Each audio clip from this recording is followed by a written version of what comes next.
लोग देखने वाले हैं कक्षा 10वीं की गणित। तो गणित में हम देखेंगे वृत्तों से संबंधित क्षेत्रफल। ठीक है, वृत्तों से संबंधित क्षेत्रफल वाला चैप्टर हम देखने वाले हैं और इस चैप्टर के जो इम्पोर्टेंट क्वेश्चन होंगे उन्हीं को हम हल करेंगे। ठीक है, क्योंकि यह चैप्टर जो है आपके कम से कम 6 नंबर का इसमें से क्वेश्चन पूछे जाते हैं। ठीक है, तो आइए देखते हैं कि इसमें हम लोग क्वेश्चन को किस प्रकार से हल करेंगे।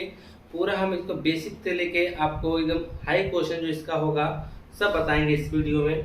तो आप लोग बने रहिए हमारे साथ। आइए देखते हैं, जैसे कि कहा गया है, पहले इस चीज के बाद चैप्टर के बारे में थोड़ी बेसिक जानकारी आपको दे दें, फिर इसका हम लोग क्वेश्चन को स्टार्ट करते हैं। ठीक है, जैसे कि हम लोग वृत्तों से संबंधित क्षेत्रफल के बारे में पढ़ रहे हैं, तो अब तक आप जानते हैं, यही पढ़ते चले आ रहे हैं। अगर कोई वृत्त है और इस वृत्त का अगर कोई एक केंद्र मान लेते हैं O, इसका आपको क्षेत्रफल निकालना होता था। ठीक है, तो आप पूरे वृत्त का अगर आप क्षेत्रफल निकालते थे, यानी पूरा वृत्त आपका ये अंदर है ना, यह सब पूरे एरिया का आप क्षेत्रफल निकालने का फार्मूला जानते थे कि हम पाई आर स्क्वायर, क्या हम लोग इसका उपयोग करके इस फार्मूले का हम लोग पूरे वृत्त का क्षेत्रफल निकाल लेते थे। ठीक है, लेकिन इस चैप्टर में आपको पूरे वृत्त का क्षेत्रफल नहीं निकालना मिलेगा। ठीक है, इनमें से आपको दो टॉपिक मिलेंगी, एक त्रिज्याओं के द्वारा जो बटेगा, याद रखिए किसके द्वारा, एक त्रिज्याओं और एक चाप के द्वारा जो क्षेत्रफल कटेगा, जिसको हम त्रिज्यखंड का नाम देंगे। देखेंगे कि त्रिज्यखंड क्या होता है और वृत्तखंड क्या होता है। ठीक है, तो सबसे पहले हम आपको बताने वाले हैं कि मान लीजिए वृत्त का केंद्र O है और यहाँ वृत्त के केंद्र से हम दो त्रिज्याएं खींच देते हैं। तो यहाँ पर आपकी ये दो त्रिज्याएं हमने खींच दिया, इस त्रिज्या का नाम रख देते हैं A, इस त्रिज्या यहाँ पे रख देते हैं B। तो हम कहेंगे कि यहाँ से O से हमने दो त्रिज्या खींची, OA और OB। ठीक है, और दो त्रिज्याओं और एक चाप, दो त्रिज्याओं और एक चाप के बीच का ये जो एरिया है, इसे हम त्रिज्यखंड का नाम देंगे। किसका नाम देंगे? त्रिज्यखंड का नाम देंगे। और ये जो खाली एरिया दिख रही है अभी त्रिज्यखंड है, लेकिन अब यहाँ पर त्रिज्यखंड की जो हम बात करने वाले हैं, यहाँ पर दो त्रिज्यखंड बढ़ जाएंगे। जैसे कि यह वाला आपका जो होगा यह बड़ा है, इसलिए इसको हम नाम देंगे दीर्घ त्रिज्यखंड। क्या नाम देंगे? दीर्घ त्रिज्यखंड। और यह हिस्सा छोटा दिख रहा है आपको, जिसकी इसको नाम दिया जाएगा लघु त्रिज्यखंड। क्या नाम दिया जाएगा? लघु त्रिज्यखंड के नाम से इस वाले हिस्से को जाना जाएगा। अब हम यह देखेंगे इस चाप के द्वारा और इन त्रिज्याओं के द्वारा इसके केंद्र पर कितना कोण अंतरित होता है। तो हम मान लेते हैं कि इसके केंद्र पर जो अंतरित होने वाला कोण वह क्या है? थीटा है। अब आपसे पूछा जाएगा कि एक कोई वृत्त है जिसकी त्रिज्या आपको दे देगा, क्लियर है, और उनके बीच का कोण दे देगा, दोनों त्रिज्याओं के बीच का, दोनों त्रिज्याओं के बीच का क्या दे देगा? कोण दे देगा। और पूछेगा कि इनका क्षेत्रफल बता दीजिए कितना होगा। तो इनका क्षेत्रफल का जब पूछा जाएगा तो आप देखेंगे, अगर मान लीजिए कि इसका 60 अंश दे दिया तो 60 अंश यही न हुआ, तो सिर्फ इतना ही।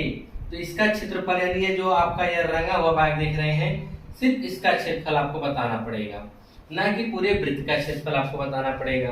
तो इन सब जो चैप्टर है इन सब में यही चीजें आपसे पूछा जाएगा। तो यह हो गया त्रिज्यखंड की बात। अगर हम बात करें इसी में एक और वृत्त हमने ले लिया और इस वृत्त में मान लीजिए इसका एक केंद्र O है। ठीक है, अब हम जीवा की बात करें। कोई एक जीवा है जो वृत्त को दो असमान भागों में बांट देता है। असमान भाग का मतलब कि एक भाग ज्यादा हो जाएगा, एक भाग कम हो जाएगा। तो यहाँ देखेंगे जीवा, इसका नाम हमने रख दिया A, B। और यहाँ पर हम देखेंगे इस छोटे वाले भाग को हम कलर कर देते हैं। तो देखेंगे वृत्त दो भागों में बढ़ चुका है, एक में हमने छायांकित कर रखा और एक भाग हमने छायांकित नहीं किया हुआ है। एक भाग हमने क्या कर रखा है? छायांकित कर रखा है और दूसरा भाग उसी तरह छोड़ दिया गया है।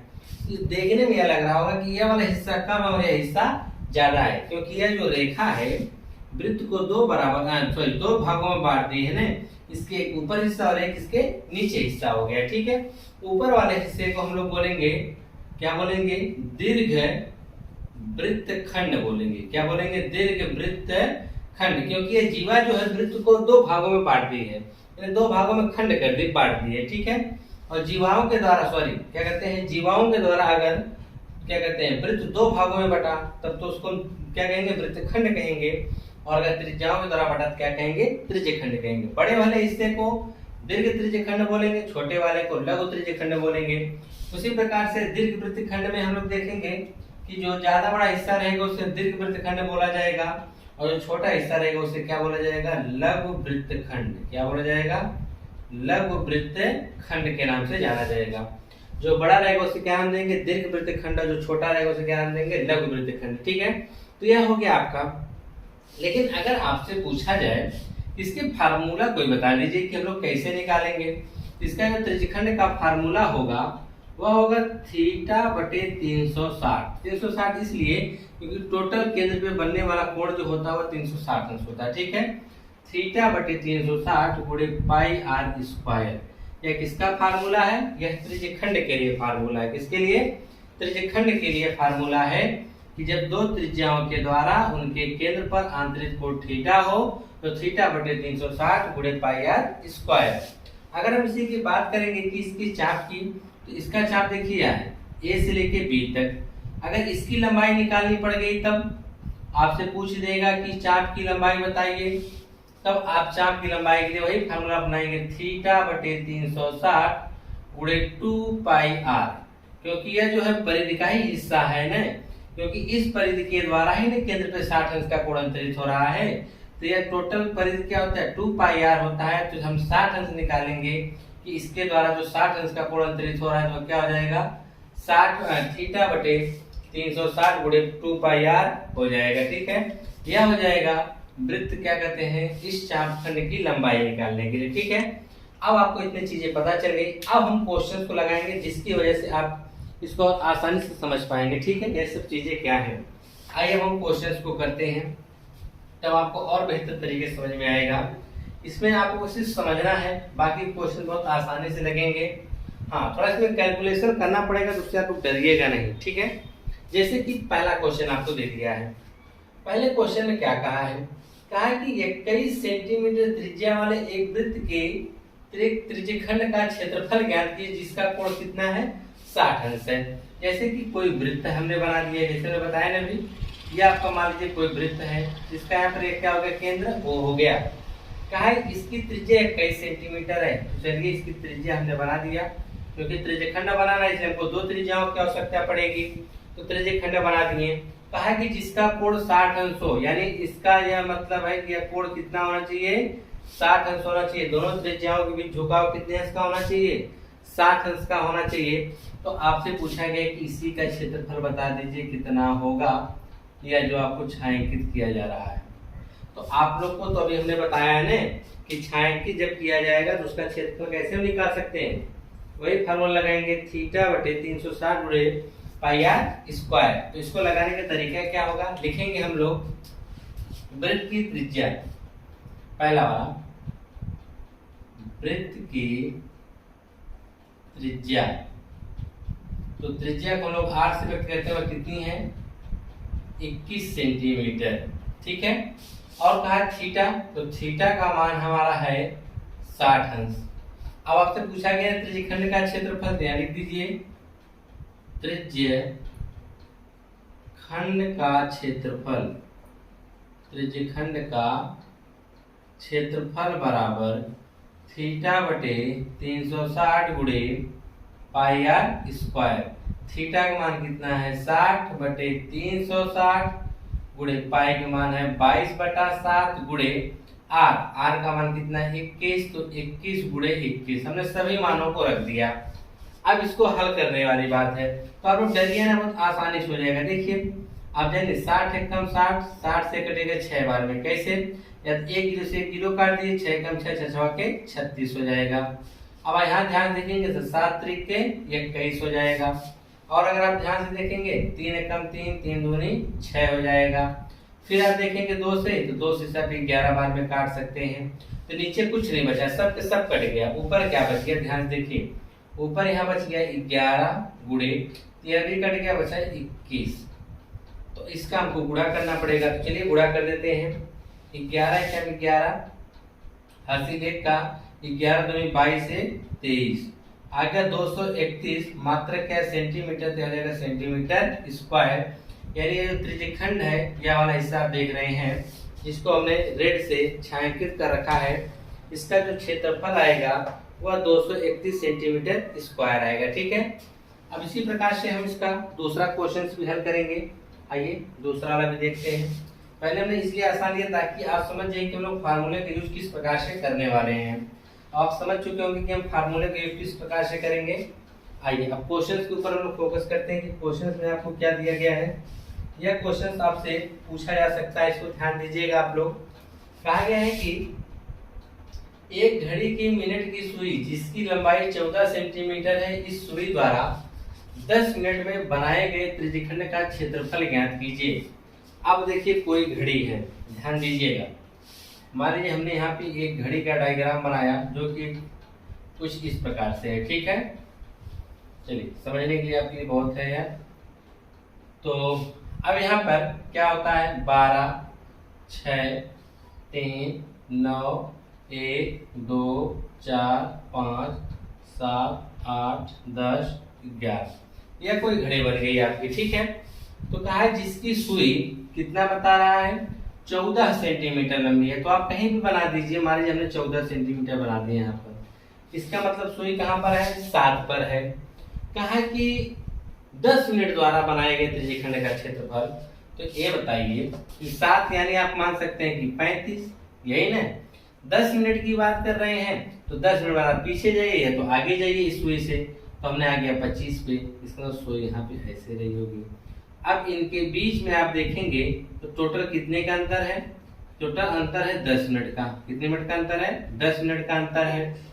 अब इन त्रिज्याओं के द्वारा इस केंद्र पर कितने अंश का कोण अंतरित हो रहा है, ये आपको पता करना पड़ेगा। तो देखिए बहुत आसान सी चीज है, कैसे आप पता करेंगे। आप जानते हैं कि अगर मिनट की सुई 12 से चलना प्रारंभ करती है तो 12 से घूमते हुए अगर वह फिर 12 पे पहुंच जाएगी मिनट वाली सुई, तो उसका एक चक्कर कंप्लीट होगा। अगर वह एक चक्कर की हम बात करें, वह एक चक्कर लगाने में कितने अंश का कोण अंतरित करती है, 360 अंश का कोण अंतरित करती है, ठीक है। यानी यह कह सकते हैं एक चक्कर जो होगा उसके 60 मिनट के बराबर होगा। हम कह सकते हैं कि 60 मिनट में वह जो घड़ी है 360 अंश घूमती है। तो एक मिनट में कितनी घूमती होगी, तो 360 बटा हमने 60 किया, हमको क्या पता चला, 6 अंश घूमती होगी। एक मिनट में अगर कोई घड़ी की हम बात करें कितने अंश का कोण बनाती है, 6 अंश का बनाती है, ठीक है। तो 10 मिनट की बात किया गया है, तो 10 मिनट की हम बात करेंगे, तो 10 मिनट की हम बात करेंगे तो 6 अंश का कोण कितना आ गया, 60। इसका मतलब यहाँ पर वह जो घड़ी है वह कितने अंश का कोण बना रही है, 60 अंश का कोण बना रही है, ठीक है। लेकिन आप लिखेंगे कैसे, ये भी तो बहुत इंपॉर्टेंट है। क्वेश्चन में पूछेगा तो आप लोग ऐसे थोड़ी लिख देंगे, इसके लिखने का तरीका होना चाहिए। क्या, आइए हम आपको बताते हैं। क्योंकि आपको त्रिज्या पता है, जहां आपने कोण पा गया वहां पे आप क्या करेंगे, इसका क्षेत्रफल निकाल सकते हैं, ठीक है। आइए क्वेश्चन में हम लोग हल कैसे करेंगे। लिखेंगे घड़ी की सुई की लंबाई, घड़ी के सुई की लंबाई, कौन सी सुई है, घड़ी के मिनट की सुई है, ठीक है। मिनट की सुई की लंबाई, ठीक है। यह जो लंबाई होगी मिनट की सुई वह त्रिज्या के बराबर होगी, जिसकी वजह से हम इसकी मान r से भी व्यक्त कर सकते हैं। वह होगा r बराबर 14 सेंटीमीटर। अब कहा है कि 10 मिनट में द्वारा बनाए गए त्रिज्यखंड का क्षेत्रफल। तो हम यह जानते हैं, लिख सकते हैं, हम जानते हैं कि, क्योंकि हमको निकालना है कोण कितना बना रही है, हम जानते हैं कि, क्या जानते हैं आप, कि 60 मिनट में, क्योंकि एक चक्कर में 60 होता है, हमने बता दिया, हम 60 कहां से लाए हैं, एक मिनट में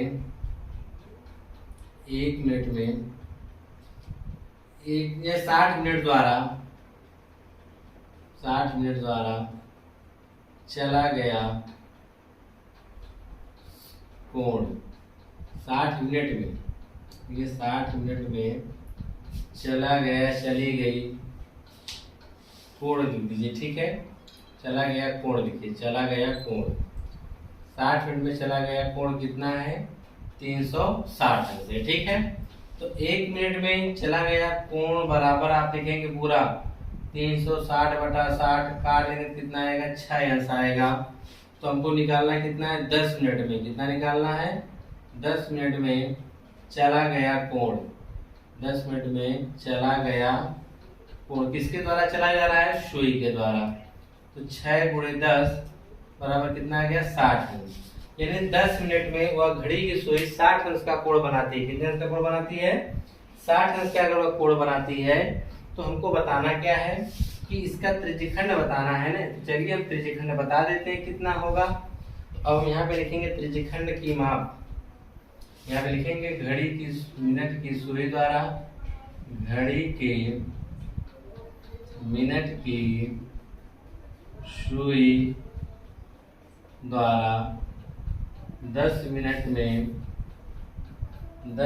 में क्या निकालना है हमको? 10 मिनट में या घड़ी सुई द्वारा 10 मिनट में तय त्रिज्यखंड का क्षेत्रफल लिखिए सीधे। तय त्रिज्यखंड का क्षेत्रफल, त्रिज्यखंड का क्षेत्रफल बराबर क्या होगा? थीटा बटे 360 गुणे पाई आर स्क्वायर। थीटा का मान आप जानते हैं कितना है? 60 बटा 360 गुणे पाई का मान 22/7 गुणे आर का मान आप ध्यान रखेंगे 14 है। तो 14 स्क्वायर 2 बार रखेंगे ना।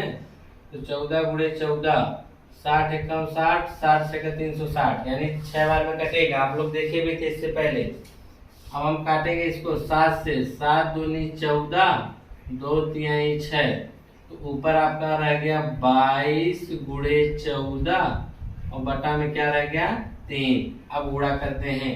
14 दूनी 28 के 8 हाथ 2 का, 14 दूनी 28, 2 30, बटा में क्या गया? 3। कितना सेंटीमीटर आएगा उस त्रिज्यखंड का क्षेत्रफल जो आपके घड़ी 10 मिनट में उस क्षेत्र क्या करेगी? बनाएगी। तो त्रिज्यखंड का क्षेत्रफल आपने बता दिया कितना होगा? 308/3 सेंटीमीटर होगा। ठीक है। संलग्न चित्र में छायांकित भाग का क्षेत्रफल ज्ञात कीजिए। अब इसमें आप पहले जान लीजिए कि तीसरा कौन है। यह तीसरे का है इमेज और यह चौथे का है। ठीक है। यह किसका है? तीसरे का इमेज है। ठीक है। अब क्वेश्चन को पढ़िए। संलग्न चित्र में छायांकित भाग का क्षेत्रफल ज्ञात कीजिए यदि PQ बराबर 24 सेंटीमीटर। तो यहाँ पे आप देख रहे हैं PQ कहाँ पर है? यह है PQ। PQ कितना दे रखा है? 24 सेंटीमीटर। और PR का मतलब यह दे रखा है कितना? 7 सेंटीमीटर। तो कहा है कि O वृत्त का केंद्र है। तो जो यहाँ पर O है वह वृत्त का केंद्र है। इसमें आपको इस छायांकित वाला भाग देख रहे हैं ना, ऐसा इसका क्षेत्रफल निकालना है। ठीक है। तो यह क्षेत्रफल आप कैसे निकालेंगे? यह बहुत ही इंपॉर्टेंट क्वेश्चन है। ये आपसे 2020 के एग्जाम में पूछा भी गया था। ठीक है। तो इसको आप कैसे हल करेंगे? तो छायांकित भाग का क्षेत्रफल निकालेंगे सबसे पहले हमको क्या करना पड़ेगा? यह त्रिज्या पता करनी पड़ेगी। ठीक है। त्रिज्या यानी O से लेके R तक या O से लेके Q। अगर जब तक आपको वृत्त के क्षेत्रफल को निकालने के लिए आपको त्रिज्या चाहिए ही चाहिए, लेकिन इनमें से त्रिज्या आपको जो भी माप देगा उसमें त्रिज्या नहीं दिया गया है। अगर त्रिज्या नहीं दिया गया तो सबसे पहले आप त्रिज्या निकालेंगे। त्रिज्या निकालने के लिए आपको क्या करना पड़ेगा? तो आप ध्यान रखेंगे यहाँ पर एक त्रिभुज बना हुआ है RPQ और यहाँ पे कितने अंश का कोण है? 90 अंश का कोण है। इसका मतलब समकोण त्रिभुज है। तो समकोण त्रिभुज में यह वाली भुजा आपकी आधार हो गई, यह वाली भुजा क्या हो गई? लंब। तो बची है सबसे बड़ी भुजा जो कि क्या कहलाएगी? कर्ण, क्योंकि 90 अंश के सामने वाली भुजा को हम लोग क्या कहते हैं? कर्ण कहते हैं। ठीक है। अगर हमको कर्ण पता हो गया तो इस कर्ण का हम आधा कर देंगे तो हमको क्या मिल जाएगी? त्रिज्या। क्यों? क्योंकि दो त्रिज्या ही मिलकर इस कर्ण को बना रही हैं। और यह यूं कह सकते हैं कि यह वृत्त का व्यास है, क्योंकि यह वृत्त के केंद्र से होकर जा रही है जीवा। तो हम इसे क्या कर सकते हैं? वृत्त का व्यास का नाम भी दे सकते हैं, क्योंकि वो व्यास है ही। तो व्यास की आधी क्या होती है? त्रिज्या। तो आप व्यास निकालेंगे कैसे? तो यहाँ पे हम लिखेंगे, क्या लिखेंगे? समकोण त्रिभुज RPQ। ठीक है। हम लगाएंगे पाइथागोरस प्रमेय। क्या लगाएंगे? पाइथागोरस प्रमेय। तो पाइथागोरस की प्रमेय क्या कहती है? कर्ण का स्क्वायर यानी RQ का स्क्वायर, RQ का स्क्वायर बराबर आधार प्लस लंब, यानी आधार क्या है? RP का स्क्वायर प्लस लंब क्या है? PQ इसका स्क्वायर। ठीक है। तो RP तो यहाँ रखेंगे RP स्क्वायर। ठीक है। RP यानी यहाँ पे हम दे रहे हैं RP की जगह P आ गई, कितना दिया है? 7 सेंटीमीटर, यानी 7 का स्क्वायर प्लस PQ कितना दे रखा है? 24। तो 24 का भी हमने स्क्वायर कर दिया। 7 का स्क्वायर अगर हम करेंगे तो हमको क्या मिलेगा? 49 प्लस अब 24 का स्क्वायर याद कर लीजिएगा। 24 का स्क्वायर होता है 576। ठीक है, अब हम दोनों को जोड़ देते हैं। तो 9 6 15 5 हासिल 1 का 4 7 11 1 12 हासिल 1 हो जाएगा और 5 1 6 यानी आएगा 625 इसका स्क्वायर। ठीक है, और 625 भी किसी का स्क्वायर होता होगा, इसका होता है 25 का स्क्वायर होता है। स्क्वायर से स्क्वायर घटा तो RQ बराबर कितना आ गया 25 सेंटीमीटर। यानी हम बात करें टोटल इसकी दूरी की, यह है कितना 25 सेंटीमीटर। कितना है 25 सेंटीमीटर। लेकिन हमको क्या चाहिए, हमको चाहिए त्रिज्या। तो हमको जब त्रिज्या चाहिए तो इसकी त्रिज्या आपको हो जाएगी यार बराबर 25/2 सेंटीमीटर। त्रिज्या इसकी आधी होगी ना, त्रिज्या कितनी हो जाएगी 25/2 सेंटीमीटर हो जाएगी। ठीक है, अब देखिए क्या करना पड़ेगा आप लोगों को। 25/2 सेंटीमीटर आपने कर दिया। अब देखिए कि हम यह देखने वाले हैं कि त्रिज्या आपको मिल गई, तो आपको क्या करना पड़ेगा, यहाँ से त्रिज्या यह त्रिज्या से पूरा त्रिज्यखंड पहले निकाल लेते हैं। त्रिज्यखंड का क्षेत्रफल है कितना। अब हम त्रिज्यखंड का क्षेत्रफल जब निकालेंगे टोटल हमको निकलने वाला है। ठीक है, और त्रिज्यखंड का जब हम क्षेत्रफल निकालेंगे तब आपको चाहिए थीटा। तो थीटा देखिए टोटल कितने अंश का कोण बनाएगा, टोटल बनाएगा 180 अंश का कोण। कितने अंश का कोण बनाएगा 180, क्योंकि व्यास जो होता है वृत्त को 2 बराबर भागों में बांट देता है। इसका मतलब इधर भी 180 अंश का कोण बनेगा और इधर भी 180 अंश का कोण बनेगा। तो यहाँ पे लिखेंगे जो आपकी जीवा है उसको नाम देंगे ROQ। वृत्त की व्यास रेखा है, वृत्त की व्यास रेखा है। अतः हम कह सकते हैं कि कोण क्या कहेंगे, कोण ROQ। कोण ROQ बराबर कितना होगा 180 अंश हो जाएगा। कितना होगा 180, क्योंकि व्यास जब 2 बराबर भाग में बांटेगा तो कोण भी 2 बराबर भागों में बट जाएगा। तो यहाँ पे लिखेंगे इसका क्षेत्रफल RPQ। त्रिज्यखंड, त्रिज्यखंड क्या लिखेंगे RPQ। RPQ का क्षेत्रफल, तो इसका जब हम क्षेत्रफल निकालेंगे तो पूरा का क्षेत्रफल निकलेगा। ठीक है, वह क्या होगा θ/360 गुणे पाई आर स्क्वायर। थीटा का मान 180/360 गुणे पाई का मान 22/7 गुणे आर का मान कितना है 25/2। तो 25/2 गुणे 25/2। ठीक है, अब इसको हल करेंगे तो देखिए कट जाएगा कितनी बार में, 2 बार में। 180 से 360 में भाग करेंगे 2 बार में कट जाएगी। और कोई आपको कटने वाला नजर आ रहा है जी, बिल्कुल 2 से अगर आप इसको काटेंगे कितनी बार में कटेगा 11 बार में कटेगा। तो अब ऊपर क्या बच गया 11 गुणे 25 गुणे 25, 25 गुणे 25। नीचे क्या बच गया 7 दूनी 14, 14 दूनी कितना हो जाएगा 28 कह सकते हैं। यह हो जाएगा 28, या यूं ही लिख सकते हैं इसको 11 गुणे 625 बटा में कितना 28 सेंटीमीटर स्क्वायर। इतना बना के छोड़ दीजिए। ठीक है, अभी हो सकता है कैलकुलेशन आगे करना पड़े तो आसानी हो जाएगी इससे। तो देखेंगे यह जो टोटल आपने क्षेत्रफल निकाला, यह जो आपने निकाला है यह पूरी एरिया का क्षेत्र क्या निकाला है त्रिज्यखंड निकाला है, टोटल त्रिज्यखंड निकाला आपने। ठीक है, या यूं ही कह सकते हैं अर्धवृत्त का क्षेत्रफल आपने निकाल लिया है। ठीक है, आप चाहे तो यहाँ से आप क्या कर सकते थे पाई आर स्क्वायर का जो अर्धवृत्त का क्षेत्रफल होता है वह निकाल सकते थे। पाई आर स्क्वायर उसका बटा 2 भी कर दीजिए। ठीक है, तभी वही मिलने वाला है, क्योंकि 180/360 के हमको क्या मिला था 1/2 ही मिला था। ठीक है, या तो आपने अर्धवृत्त का क्षेत्रफल निकाल लिया पूरा, लेकिन इनमें से हमको यह वृत्त वाला काट के हटाना पड़ेगा, सॉरी त्रिभुज वाला काट के हटाना पड़ेगा। क्यों, क्योंकि त्रिभुज जब हटा देंगे तो यह जो एरिया बचेगी ये इसी त्रिज्यखंड का ही क्षेत्रफल बचेगा ना, जिसका छायांकित भाग का क्षेत्र बचेगा जो आपसे पूछा गया है। आपसे सिर्फ यह वाला पूछा गया है और आपने क्या निकाला यह टोटल जो हमने किससे गुरु वाले से बना रखा है छायांकित वाला। तो इसमें से अब आप क्या करेंगे, यह जो त्रिभुज वाला है उसको हटा देंगे। इसे त्रिभुज वाले को हटाने के लिए क्या करना पड़ेगा कि त्रिभुज के क्षेत्रफल को हमको क्या कहते हैं निकाल के घटाना पड़ेगा इसमें से। ये देखिए आपको त्रिभुज वाला क्षेत्रफल हटाना पड़ेगा, हटानेंगे तो जो बचेगा वो क्या हो जाएगा छायांकित वाला। तो वह त्रिभुज का क्षेत्रफल आप हटाएंगे कैसे, तो सॉरी त्रिभुज वाला एरिया हटाने के लिए हमको क्या करना पड़ेगा, पूरे उसे त्रिभुज के क्षेत्रफल को घटाना पड़ेगा। त्रिभुज का क्षेत्रफल हम किस प्रकार से निकालेंगे, तो आइए इधर हम निकाल लेते हैं कि त्रिभुज का क्षेत्रफल हम कैसे निकालेंगे। ठीक है, समकोण त्रिभुज है तो समकोण त्रिभुज का क्षेत्रफल आप जानते हैं 1/2 आधार गुणे ऊंचाई। लिखेंगे त्रिभुज RPQ का क्षेत्रफल बराबर 1/2 आधार गुणे क्या आ जाएगा, ऊंचाई, आधार गुणे ऊंचाई। तो 1/2 गुणे आधार, आधार क्या आरपी, आरपी देखेंगे कितना है 7, तो आपने 7 रखा।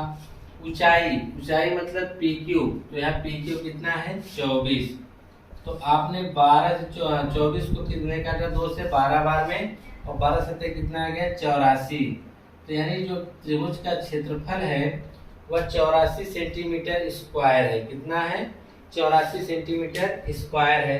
तो हम क्या करेंगे, हम यही करेंगे कि इसमें से हम लोग ये 84 वाला घटा दें। तो जब 84 इसमें से घटाएंगे तो वह छायांकित भाग का क्षेत्रफल आपको मिल जाएगा। तो चलिए घटाते हैं, कैसे आप घटाएंगे, तो यहाँ पे लिखना पड़ेगा आपको। क्या लिखेंगे, तो इसको मिटा देते हैं। देखिए लिखेंगे छायांकित भाग का क्षेत्रफल बराबर, तो आपका अगला स्टेप यहाँ लिखेंगे जो पूछा है छायांकित भाग का क्षेत्रफल, भाग का क्षेत्रफल बराबर, जब छायांकित भाग का क्षेत्रफल निकालेंगे तो टोटल निकालेंगे ना, तो हो जाएगा, लिखेंगे त्रिज्यखंड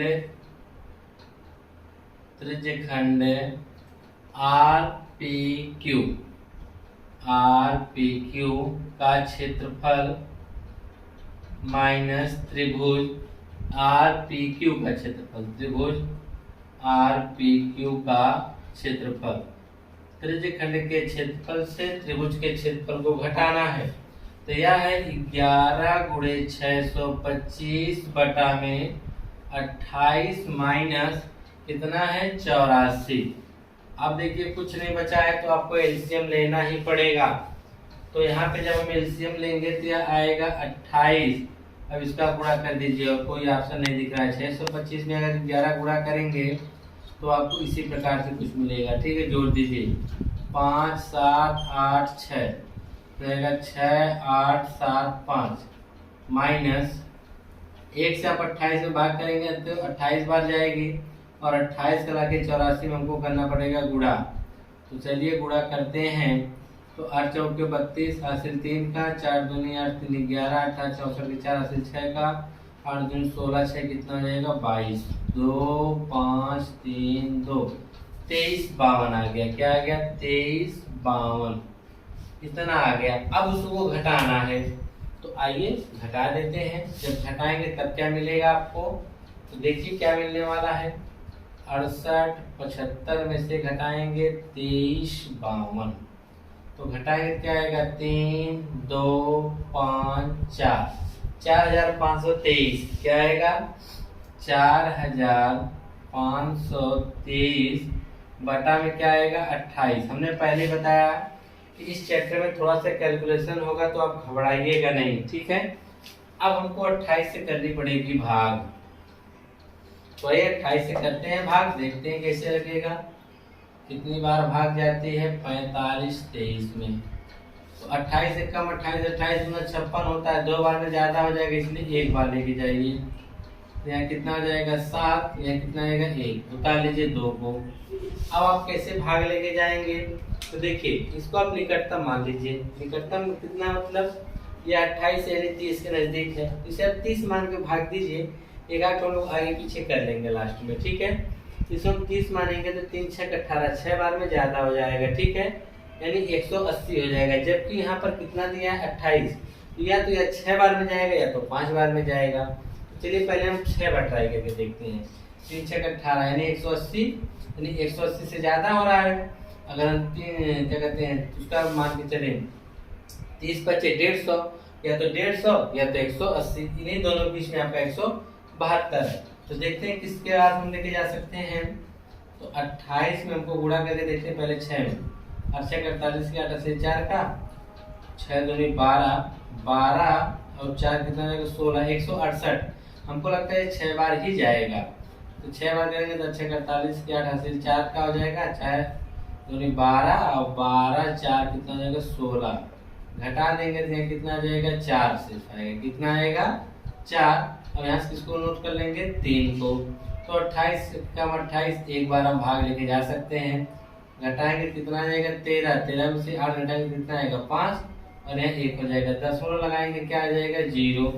ठीक है, तो अब हम जानते हैं 6 बार लेके जाएंगे कितना आएगा 168, इसलिए हम 5 ही बार लेके जाते हैं। ठीक है, 5 बार लेके जाएंगे तो 8 5 40 के 0 से 4 का और 5 दूनी 10 4 14, यानी 10 आ गया, दशमलव लगाया है 0 बढ़ा दीजिए, 30 3 90। ठीक है, तो अब 3 बार या 4 बार लेके जा सकते हैं, इतने ही छोड़ दीजिए, हो जाएगा 161.5 सेंटीमीटर स्क्वायर। वह जो छायांकित भाग का क्षेत्रफल आएगा वह 161.5 आएगा, और 5 की बाद भी कुछ और अंक होंगे तो उसे आप लोग भाग करके लिख दीजिएगा, इतने छोड़ दीजिएगा। ठीक है, कितना आप कैलकुलेशन करेंगे तो आ जाएगा 161.5 सेंटीमीटर स्क्वायर। यह जो है इस एरिया का क्षेत्रफल है, जो छायांकित भाग देख रहे हैं ना, इनका क्षेत्रफल है। ठीक है, इसी प्रकार से यह इंपॉर्टेंट क्वेश्चन देख लीजिए, लॉन्ग कम से कम 4 नंबर वाले क्वेश्चन में आपसे पूछ सकता है। ठीक है, आइए और भी क्वेश्चन है इसके, जैसे कि चौथा सवाल देखते हैं। ठीक है, चौथा थोड़ा सा इससे अलग है, तो चौथा अलग है तो थोड़ा सा हमको और तरीका भी अपना चेंज करना पड़ेगा। आइए देखते हैं कैसे लगेगा। कहा ए बी और सी डी केंद्र और त्रिज्याओं 21 सेंटीमीटर और 7 सेंटीमीटर वाले दो संकेंद्रीय वृत्तों के क्रमशः चाप हैं, यानी 2 चाप हैं। एक चाप आप यहाँ पे सी डी देख रहे हैं और एक चाप आप क्या देख रहे हैं ए बी, जिसमें से यहाँ पर आपको त्रिज्या दे रखा है ए बी, यानी क्या लिखा है ए बी और सी डी दो त्रिज्याओं की क्या है चाप है, यानी एक जो त्रिज्या का है वह 21 है और दूसरे जो त्रिज्या वह कितना है 7 सेंटीमीटर है। ठीक है, तो पूछ रहा है कि यह संकेंद्रीय वृत्त मतलब एक ही वृत्त के केंद्र से 2 चाप, यानी 2 वृत्त बनाए जा सकते हैं। ठीक है, ओ से एक वृत्त आप देखिए सी डी वाला घुमा होगा, एक तो ए बी वाला घुमा होगा। ठीक है, तो यहाँ पर आप जानते हैं संकेंद्रीय मतलब एक ही वृत्त से 2 या 2 से अधिक वृत्त खींचना। ठीक है, तो यहाँ पे ए ओ बी, ए ओ बी यानी यह वाला कोण दे रखा है, यह वाला कोण कितना दे रखा है 30 अंश है। तो छायांकित भाग का क्षेत्रफल, तो छायांकित यही ऊपर वाला है, इसी का क्षेत्रफल निकालना है। तो जैसे आपने इसमें निकाला था, इसमें यह आपने त्रिज्यखंड पहले निकाला, सबसे पहले आपको त्रिज्यखंड निकालना ही पड़ेगा। तो त्रिज्यखंड निकाल के उसमें से आप त्रिभुज वाला हिस्सा हटा दिए थे। यहाँ पे दिया है, इसका मतलब यहाँ 30 अंश का कोण बना, तो हमको यह निकालना पड़ेगा टोटल। हम टोटल वाला निकाल के छोटा वाला क्या करेंगे उसमें हटा देंगे, तो हमको छायांकित भाग का क्षेत्रफल मिल जाएगा। ठीक है, तो हमारे पास 2 यहाँ पर चाप लगे हैं ना, एक सी डी है और एक क्या है ए बी वाला सिरा है। तो देखिए कैसे लिखेंगे, चाप त्रिज्यखंड ओ ए बी का क्षेत्रफल लिखेंगे, त्रिज्यखंड या जो भी माप दिया पहले लिख लीजिए। ठीक है, लिखेंगे त्रिज्या ओ ए बराबर 21 सेंटीमीटर और एक और त्रिज्या है जिसे हम ओसी कह सकते हैं, कितनी है 7 सेंटीमीटर। 2 त्रिज्याएं हैं, हमने दोनों को लिख लिया। और थीटा बराबर कितना अंश का कोण बना रहा है 23 अंश का। अब हम लिखेंगे यहाँ पर त्रिज्यखंड, जो क्वेश्चन में पता था हमने उसको लिख लिया। त्रिज्यखंड ओ ए बी का क्षेत्रफल, ठीक है, ओ ए बी का क्षेत्रफल बराबर वही फार्मूला 360 थीटा बटे 360 गुणे पाई आर स्क्वायर। थीटा का मान कितना है 30 बटे 360 गुणे पाई का मान हम रखेंगे क्या 22/7 गुणे आर का मान क्या है 7 गुणे 7 गुणे 7। है देखिए 1 0 से 1 0 कटा, 3 1 कम 3 और 36, 7 से 7 कट गया। तो अगर चलो आगे काटते हैं तो हो गया 22 गुणे में क्या बच गया 7 बटा में क्या बच गया 12। 2 से काटेंगे तो 11 बार में कटेगा और यहाँ 6 बार में कटेगा। तो टोटल आपका आ जाएगा 11 7 77 बटा में क्या आ जाएगा 6 सेंटीमीटर स्क्वायर। यह जो छायांकित एओबी का क्षेत्रफल आपने निकाला, इसका मतलब एओबी का निकालने का मतलब यह हो गया पूरा एरिया का आपने निकाल लिया, इसका भी आपने क्षेत्रफल निकाल लिया। पहले आप क्या किए, सबका क्षेत्रफल निकालिए, देख रहे हैं ना, यह जो एरिया हमने बना दिया है यह सबका आपने क्षेत्रफल निकाल लिया है। अब हमको सिर्फ इसका बताना है, बाकी बीच वाला खाली करना है ना, यह अक्सर हमको क्षेत्रफल नहीं बताना है। तो ध्यान देखेंगे, यह भी तो एक त्रिज्यखंड है, तो इसका क्षेत्रफल हम निकालते हैं। तो क्या होगा, OCD लिखेंगे, त्रिज्यखंड OCD का क्षेत्रफल क्या होगा, θ/360 गुणे पाई r स्क्वायर। थीटा का मान हमारा वही 30 अंश रहेगा बटे 360 गुणे पाई का मान 22/7 गुणे r। की हम बात करेंगे, छोटी त्रिज्या है तो छोटी त्रिज्या यहाँ पे गलती हो गई, ठीक है। यहाँ पे हमको r है ना, तो r हमारा 21 रखना चाहिए, हमने 7 रख दिया है। तो चलिए कोई दिक्कत नहीं है, इसको हम लोग चेंज कर देते हैं, ठीक है, ऐसे लिख देते हैं। या एओबी का नहीं निकल कर आया है, या किसका निकला, OCD का निकल गया, ठीक है। त्रिज्यखंड OCD का क्षेत्रफल है, और यह वाला जो निकाल देते हैं इसका OAB का क्षेत्रफल। OAB का क्षेत्रफल जब निकालेंगे, खाली त्रिज्या का अंतर है, हमने त्रिज्या अलग अलग कर देना है। इसकी त्रिज्या हमने 7 रखा, इसकी त्रिज्या हमने कितना रख दिया, 21, ठीक है। यह बड़े वाले का और यह छोटे वाले का है। वही 0 से 0 कटा, 3 एकम 3, इसको काटे हमने कितना है, 12, 3 सत्ते 21। तो ऊपर अगर हम ध्यान से देखेंगे तो 3 चौके 12, और इसके बाद आप देखना चाहेंगे तो 2 दूना 4, और 2 से कटेगा 11 बार में, तो यहाँ पे हो जाएगा 11 गुणे 21 बटा में खाली हो जाएगा 2, ठीक है। गुणा कर देते हैं इसका भी हम, 21 का गुणा अगर हम 11 से करते हैं, 11 एकम 11 हासिल 1 का, 11 दूनी 22 1 23, 231/2 सेंटीमीटर स्क्वायर आ जाएगा। इतना क्या आएगा, सेंटीमीटर स्क्वायर आएगा। लेकिन आपको तो छायांकित यह जो आपने निकाला है 231, यह पूरे का निकाला है, ठीक है। हमने थोड़ा सा गलती हो गया था मान रखने में, ठीक है। यह टोटल पूरे का आ गया है, 231/2 है। लेकिन आपने जो निकाला है 33/6, यह जो खाली वाले का है ना, यह खाली वाले का है, तो पूरे वाले में से हम खाली वाला घटा देंगे तो ये छायांकित है ना बचेगा, तो उसी छायांकित का क्षेत्रफल आपको बताना है। तो चलिए छायांकित वाले का निकाल लेते हैं। लिखेंगे छायांकित वाले भाग का क्षेत्रफल, क्या लिखेंगे, छायांकित भाग का क्षेत्रफल। तो उसके लिए आपको क्या लिखना पड़ेगा कि त्रिज्यखंड OAB का क्षेत्रफल, त्रिज्यखंड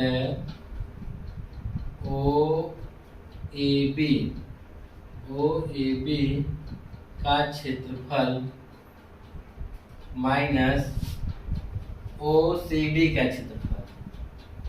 क्या लिखेंगे, त्रिज्यखंड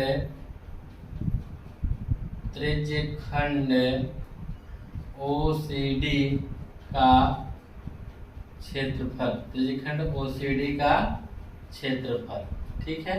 यह चीज आपने लिख दिया। इसका क्षेत्रफल आपने निकाला तो कितना है, 231/2। इसका आपने निकाला तो 77 बटा में क्या आ गया, 6। अगर इसके एलसीएम की बात करेंगे तो इसका एलसीएम कितना आएगा, 6। 2 से भाग करेंगे 3 बार, और 3 का इसमें गुणा करेंगे, 3 एकम 3, 3 त्रिका 9, और 3 दूना 6, माइनस 777। तो 777 जब आप घटाना चाहेंगे इसमें से 693 में से, सॉरी 77 है, 777 नहीं बल्कि 77 है, तो यहाँ आ जाएगा 6, यहाँ आ जाएगा 1, और यहाँ आ जाएगा 616 आएगा। क्या आएगा, 616/6 आ जाएगा। तो अब हमको भाग करनी पड़ेगी 6 से। तो चलिए डायरेक्ट हम लोग भाग भी कर देते हैं। जब 6 से भाग करेंगे, 6 एकम 6, भाग करेंगे 1 को उतारेंगे, भाग नहीं है 0 बढ़ा के उतारेंगे 6 हो जाएगा 16, 6 दूनी 12, 16 में से हम 12 घटाएंगे कितना बचेगा, 4, 10 लग गया, उतार लिए 0, तो हो गया 40, 6 के 36, फिर बचा 4, 40, 6 के 36, यह इसे करते करते चला जाएगा, ठीक है। यानी 102.66 सेंटीमीटर स्क्वायर आएगा। तो नीचे आप लिख सकते हैं छायांकित भाग का जो क्षेत्रफल होगा 102.66 सेंटीमीटर स्क्वायर होगा, ठीक है। हम 5वां क्वेश्चन देखेंगे जो कि आज का आखिरी क्वेश्चन है और यह भी इम्पोर्टेंट है क्योंकि यह भी आपसे आप पिछली बार यानी कह सकते हैं 2020 वाले बोर्ड एग्जाम में पूछा गया था। तो इस प्रकार के क्वेश्चन आपसे पूछे जा सकते हैं। तो आपको देखिए क्या करना पड़ेगा, ठीक है। कहा गया कि चित्र में BCD भुजा 14 सेंटीमीटर वाला एक वर्ग है, यानी यहाँ पर एक वर्ग दे रखा है, यानी ABCD यह जो एक 14 सेंटीमीटर भुजा वाला एक क्या है वर्ग है। फिर कहा ABCD को केंद्र मानकर 4 वृत्त इस प्रकार खींचे गए हैं। अब ये देखिए जो भुजा है, जो इन भुजाओं ABCD हैं, इनके को केंद्र मानकर एक वृत्त खींचा जा रहा है, ठीक है। चारों सिरे पे आपने 4 वृत्त खींचा। कहा कि प्रत्येक वृत्त जो है 3 शेष वृत्तों में से 2 वृत्तों को बाह्य रूप से स्पर्श करता है। मतलब यह वृत्त जो है, इसके अलावा जो 3 वृत्त है ना, इनमें से किन्हीं 2 को वह क्या करता है, बाह्य स्पर्श करता है। जैसे यह वाला वृत्त इन दोनों को कर रहा है, अगर इसकी बात करेंगे तो यह दोनों को कर रहा है, इसकी बात करेंगे तो यह दोनों को कर रहा है। समझ रहे हैं कि नहीं? यानी 3 में से किन्हीं 2 को वह बाहरी रूप से क्या कर रहा है, टच कर रहा है। तो कहा है कि छायांकित भाग का क्षेत्रफल ज्ञात कीजिए। तो ये जो छायांकित भाग है इसी का क्षेत्रफल बताना है कि कितना होगा। तो आप देखिए क्या करेंगे। सबसे पहले आपको क्या करना पड़ेगा, आप ध्यान से देखेंगे। आप जानते हैं कि वर्ग के चारों कोने पर 90-90 अंश का कोण बनता है। कितने कितने का? 90-90 अंश का कोण बनता है, ठीक है। और हम आपको बता दें, अगर कोई वृत्त है, अगर उसमें आपने 90 अंश का कोण बनाया गया तो इसका मतलब वह 90 अंश का कोण जो होता है वृत्त को 1/4 भाग होता है। मतलब वृत्त को 4 भागों में बांटने के बराबर। कैसे? यह देखिए इधर भी 90 का बनेगा, यहाँ करेंगे तो इधर भी 90 का बनेगा, इधर भी क्या होगा 90-90 का, यानी 4 भाग में बढ़ गया 90-90 का। अब इनमें से एक भाग को हम लोग क्या बोलते हैं, 1/4। तो इतने वाले भाग देखिए उसमें दिख रहा है, वृत्त का यह वाला भाग, वृत्त का यह वाला भाग, वृत्त का यह वाला, वृत्त का यह वाला भाग, ठीक है। 1/4 की अगर हम बात करेंगे तो यह हो जाएगा, ठीक है। अब हम क्या करेंगे, पहले हम वृत्त का क्षेत्रफल निकालेंगे, ठीक, सॉरी क्या कहते हैं, वर्ग का क्षेत्रफल। तो कैसे लगाएंगे क्वेश्चन, पहले देखिए। लिखेंगे इसका हल में, इसका सॉल्यूशन में क्या लिखेंगे आप लोग, लिखेंगे वर्ग की भुजा, वर्ग की भुजा बराबर क्या हो जाएगा, 14 सेंटीमीटर। वर्ग की जो भुजा होगी कितना हो जाएगी, 14 सेंटीमीटर। तो हम क्या करते हैं, वर्ग का क्षेत्रफल निकाल लेते हैं। लिखेंगे वर्ग का क्षेत्रफल, वर्ग का क्षेत्रफल बराबर क्या होता है, भुजा स्क्वायर। तो भुजा मतलब 14 का स्क्वायर। तो 14 का अगर आप स्क्वायर निकालने जाएंगे तो आ जाएगा 196। क्या आएगा, 196 सेंटीमीटर स्क्वायर। तो आपने 14 का स्क्वायर करने का मतलब यह हो गया, आपने पूरे या क्या कहते हैं वर्ग का क्षेत्रफल निकालेंगे, या पूरा आपने क्षेत्रफल निकाले, यह सब पूरा देख रहे हैं कि नहीं, यह सब पूरा आपने करके इसका क्षेत्रफल निकाल दिया है। लेकिन आपसे पूरे का नहीं पूछा है, आपसे सिर्फ क्या पूछा है, इसका नहीं। इसका मतलब यह सब उस पूरे में से हटाना पड़ेगा, यह वाला आपको क्या करना पड़ेगा, हटाना पड़ेगा। तो ये जब हटाएंगे हम लोग तो आप जान रहे हैं कितने बन रहे हैं, 4 ठो त्रिज्यखंड बन रहे हैं, 1 2 3 4। तो हम लिख सकते हैं यहाँ पर, लिखेंगे वर्ग के प्रत्येक शीर्ष पर, प्रत्येक शीर्ष पर क्या बन रहा है, शीर्ष पर त्रिज्यखंड बन रहा है। क्या बन रहा है, त्रिज्यखंड बन रहा है। क्या बना, प्रत्येक शीर्ष पर त्रिज्यखंड बना हुआ है। तो निकालेंगे इन त्रिज्यखंड का क्षेत्रफल। तो चारों त्रिज्यखंड का क्षेत्रफल, चारों लिखेंगे ऐसे, चारों त्रिज्यखंड का क्षेत्रफल, त्रिज्यखंड का क्षेत्रफल। तो 4 का रहेगा तो इसे 1 का क्या होगा, थीटा बटे 360 गुणे पाई आर स्क्वायर है 1 का होगा, हमको निकालना है कितने का है 4, इसे हम 4 का गुणा कर देंगे, ठीक है। और थीटा का मान आप जान रहे हैं कितने का बनेगा 90 का, तो हो जाएगा यहाँ पर 4 गुणे 90/360 गुणे पाई का मान 22/7 गुणे आर त्रिज्या। अब हम त्रिज्या की बात करेंगे तो देखिए टोटल भुजा है 14, तो त्रिज्या कितनी हो जाएगी इसकी आधी यानी क्या होगी 7, तो हो जाएगा 7 गुणे 7। तो आप इसको जब काटेंगे तो 9 चौक पे 36, ये 4 बार में कट जाएगा, ठीक है। और ये 4 से 4 कट गया, ये 7 से 7 कट गया, आ गया 22 गुणे 7। 22 का अगर हम 7 गुणा करेंगे तो 154 सेंटीमीटर स्क्वायर आएगा। या तो आ गया त्रिज्यखंड का क्षेत्रफल, किसका आ गया त्रिज्यखंड का क्षेत्रफल आ गया। लेकिन आपसे पूछा गया छायांकित का क्षेत्रफल ने, तो उसके लिए आपको क्या करना पड़ेगा, पूरे वर्ग के क्षेत्रफल में से हम क्या करेंगे त्रिज्यखंड का क्षेत्रफल घटा देंगे, लिखेंगे छायांकित भाग का क्षेत्रफल, छायांकित भाग का क्षेत्रफल, छायांकित भाग का क्षेत्रफल बराबर क्या लिखेंगे वर्ग का क्षेत्रफल। वर्ग का क्षेत्रफल में से हम क्या करेंगे चारों त्रिज्यखंड का क्षेत्रफल घटाएंगे, चारों त्रिज्यखंड का क्षेत्रफल इसमें से हम घटा देंगे, ठीक है। वर्ग का क्षेत्रफल कितना है, तो वर्ग का क्षेत्रफल अभी आपने निकाला था 196 आया था, माइनस इसका कितना 154, तो घटा दीजिए इसमें से, तो 6 में से 4 घटाएंगे तो 2 आएगा, 9 में से 5 घटाएंगे तो 4, यानी 42 सेंटीमीटर स्क्वायर आएगा। कितना आएगा 42 सेंटीमीटर स्क्वायर आएगा। तो इन सभी 5 क्वेश्चनों को आप लोग बहुत अच्छे तरीके से तैयार कर लीजिएगा।